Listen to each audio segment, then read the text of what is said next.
So guys, isang timbangan na lang gumagana kaya mabagal ang usad. So salamat ako dito kay Buddy sa likod.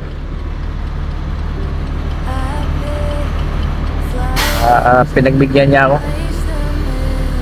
Maraming salamat sa iyo, Buddy. Alam niyo kasi dito sa pier, no? Minsan meron talaga tayong mga kapwa driver na hindi marunong magbigay, no? Pero siyempre ganun talaga dito sa pier. So, salamat pa rin tayo at merong mga kapwa natin driver yung nakakaunawa sa atin din.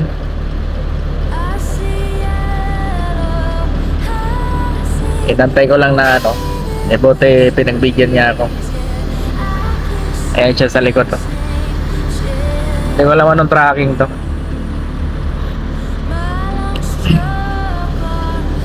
Bali pangatlong biyahe namin to. May isang biyahe pa kami babalikan.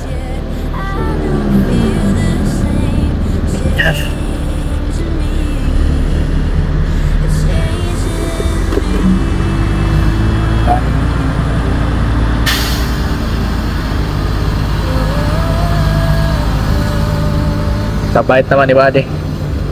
Sana lahat ng driver ganyan, no?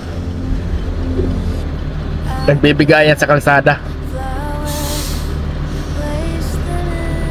Bali, apat kasing ano dito, timbangan. So ngayon, kanina nakabukas dalawa. Biglang nagsara yung isa. So kaya, nakapila ko doon sa pangalawang timbangan. Kaya dahil nagsara yung pangalawa, dito na kami nga pupunta sa isang timbangan. Hindi ka naman pwedeng umatras, may nakabuntot sa'yo. Ang sistay, ganun gagawin, sisingit ka lang, nakikisuyo ka na lang. At siyempre mabuti na lang at meron tayong kapwa driver na nakaunawa, pinagbigyan tayo. Kaya shoutout sa mga kapwa driver ko na mapagbigay. Okay lang naman yung ano, pagkapila, bigyan tayo. Bigayan ba? Bigayan. Kasi ako ganyan ako eh.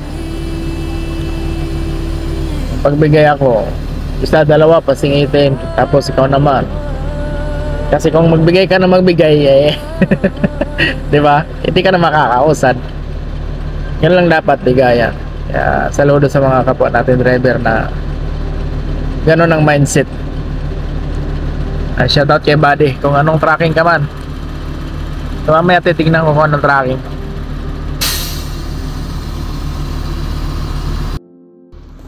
Doon ako sa yung tao sa boto. Sa boto. Pauwi na siya, pauwi na. Pauwi na siya. Yung tao yung sa timbangan na isa. So ngayon, ang naka-open, isa na lang. Usually pagkalinggo, ganyan talaga. Madalas isang timbangan na lang ang pinubuksan nila dahil hindi naman na ganong karami yung truck. Pero syempre mas maganda sana kahit dalawa man lang sila, kasi kami mga driver gusto din namin magpahinga ng maaga. Sana naisip din naman yun ng ano, management na hindi porket hindi na ganong karami yung truck, diba? Yung iba dito magaling pa sa malalayong lugar, pagdating dito ganito pila.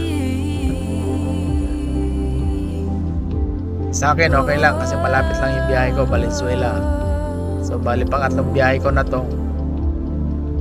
At may isang biyahe pa kami, bali pang-apat yun. Makaka-apat kami ngayon.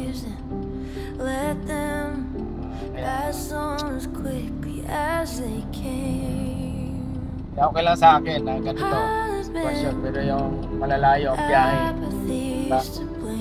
Gusto rin nila magpahinga ng maaga kasi linggo ngayon, dapat pag linggo talaga rest day, lalo na yung mga malalayong biyahe.